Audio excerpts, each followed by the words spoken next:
Hi, so I wanted to do a recap of The Bachelorette, Season 14, Episode 1 and 2, Becca Kufrin's season. There's a lot to talk about, a lot of drama, and yeah, let's get started. So, I don't want to be rude, but a lot of the guys look the same to me. I don't know how she remembers their names. I don't know how anybody on the Bachelor franchise remembers names, especially the first night. Like, I really do wonder, do they have like a little teleprompter? Or, I don't know, do the roses have like little teeny tiny little names on them so you remember? Or do they just like pause it, you think about it? Or, I don't know, maybe the guys should have name tags. Because mistakes can be made, and they have. Becca chose to give her first impression rose to Garrett. And that's interesting. I don't know, I didn't see the appeal, but you know, everybody's different. The whole minivan thing would have freaked me out. The whole, I want to be a dad.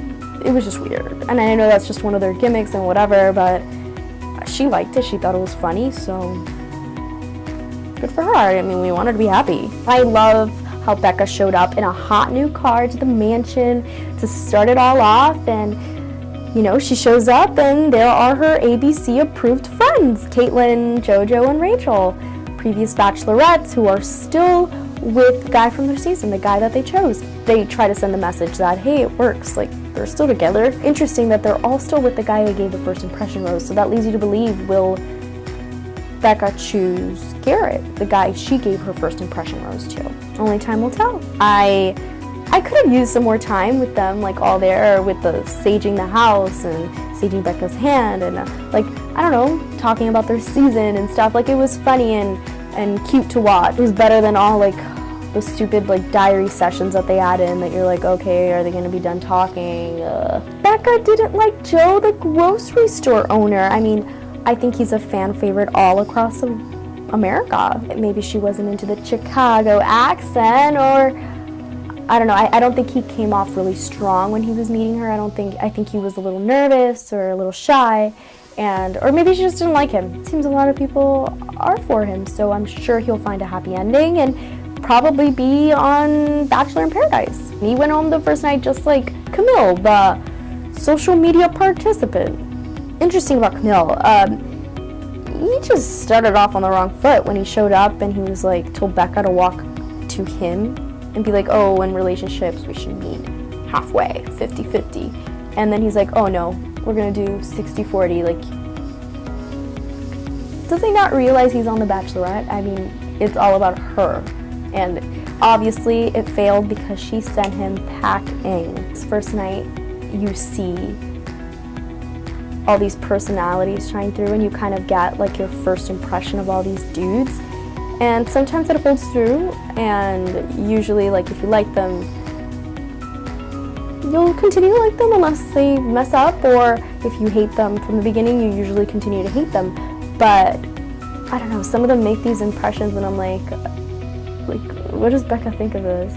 Connor, he like opens a champagne bottle and just like drinks straight out of it and like doesn't even offer to her first. Like, fine, you drink straight out of it, but like at least offer it to Becca. Like, if I was in that position, I'd be like, I think that I would know that first night who I like best out of the group. I think women are really intuitive. I don't think people grow on you. I think you either like them or you don't. Like, I think in relationships, like friendships could be different, but I think you either really like somebody, like out of the group of people, somebody just really sticks out to you. They have to. And I guess that guy to her was Garrett. She gave her first impression rose to him. I feel like I would know in that position it would be hard for me to continue on because there's obviously somebody that you like a bit more than everybody else, somebody that just sticks out. And I think we tell ourselves sometimes like, oh, well, they'll grow on me, or grow to like them, and I'll give them a chance. Like, maybe like the relationship will get to that level of what it is with somebody else. And it doesn't work like that.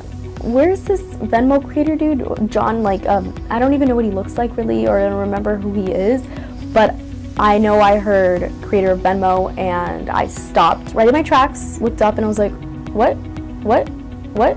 And I think we were probably all on the same page on that. The whole Chris Chase drama of like, oh, the ex texted and said this about Chase and that he's a bad guy and he has bad intentions, and it's stupid. I don't know, it was like, ugh. The funny thing is that Chris told Chase this, and Chase was like, oh yeah, well, I need to go talk to Becca. So he goes talk to Becca, and Becca, like all of us, was like, well, common question, what did the text say? And he was like, I didn't think to figure that out, didn't think to ask about that. So he runs back and is like, okay, like what happened? Like then Becca has her first 2-on-1. And while it didn't end well for Chase, she sent him packing. Yeah, she's not messing around, saying that she was not messing around with Jake, somebody she knew back from Minneapolis and who has mutual friends. And yeah, she was not for it. There was obviously more to the story that they're not saying. And to me, it's probably like she had an interest in him and he kind of like turned her down, and now that she's a bachelorette, he shows up and it's like, like you can't have me now.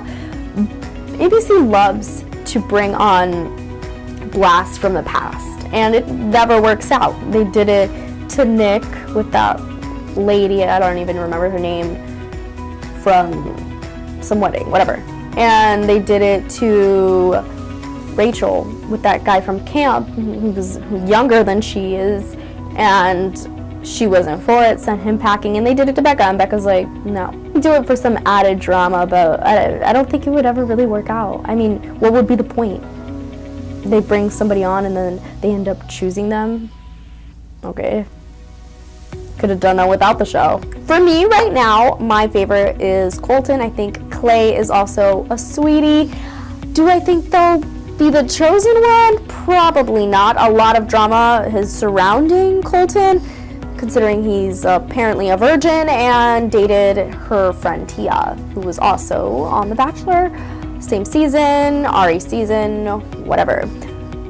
Yeah, to me it seems forced. Honestly, I don't think Becca probably cares. I mean, are her and Tia BFFs? I mean, nobody wants sloppy seconds. But I think he's a sweetie. Also, Allie Raisman's ex. Yeah, I like him. And I think Clay is super nice guy, but I think he may be in the friend zone. So the antagonist of this season is clear. Jordan, the male model. Yeah, it's kind of like they're trying to make him into the Corinne of the season. And, well, I mean, there are things he says that are hilarious. You know, he does say some quotable things. But, I mean, he's a joke, and I'm sure Becca sees through it. I'm sure they keep him around for viewership and the drama. His little fight with David, chicken suit guy, where he's like, oh, well, I bet my IQ is higher than what you think a male model will be. And it's like, well, that's not saying much.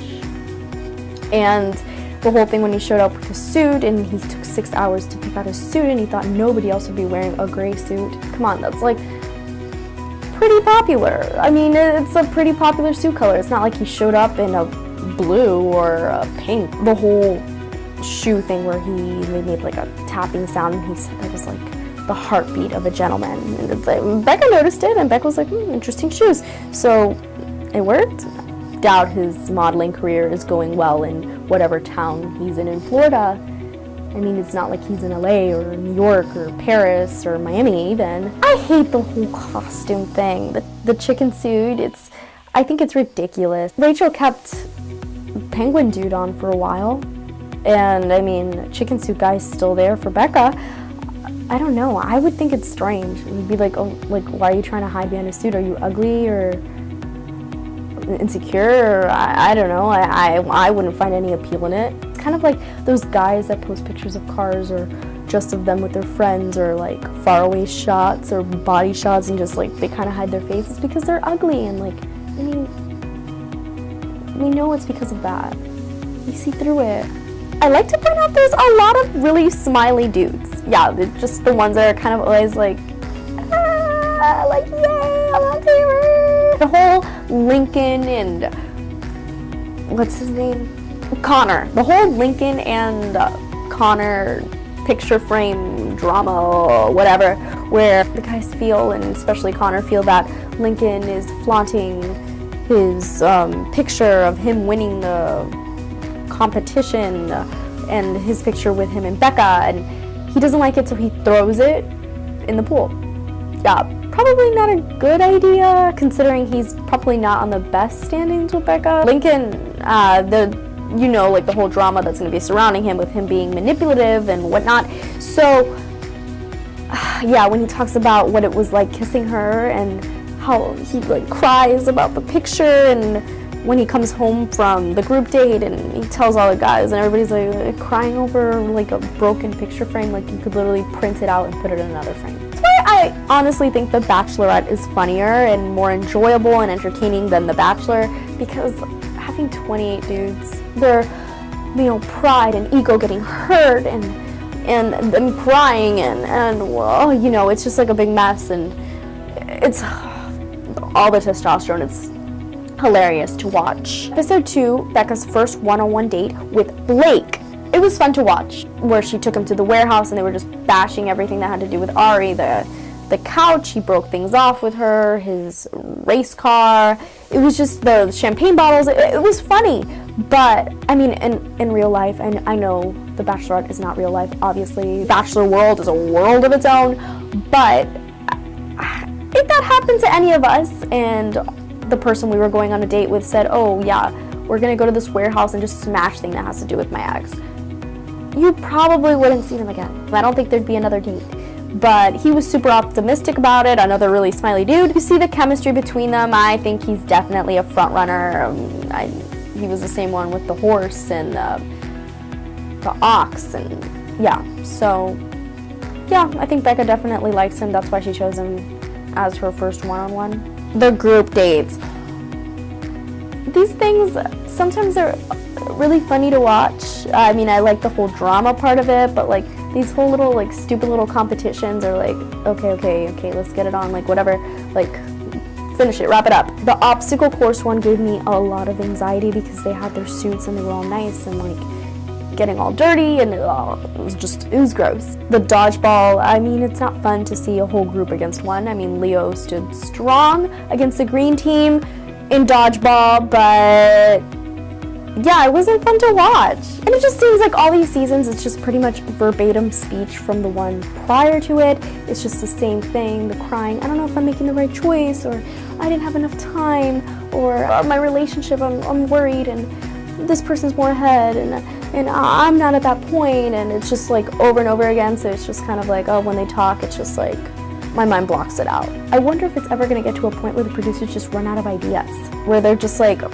I don't know, because I don't know, some of the stuff that goes on, you're like, all the gimmicks, you're like, okay, like, wow.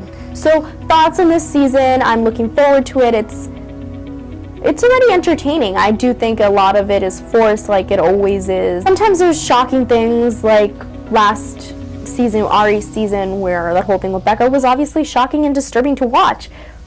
But now they're leading into the drama of this season, and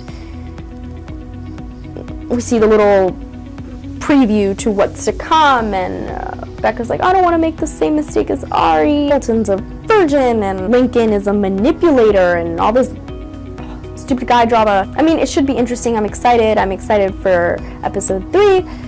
So yeah, that's my recap of episode 1 and 2 of The Bachelorette, season 14, Becca Kufrin season.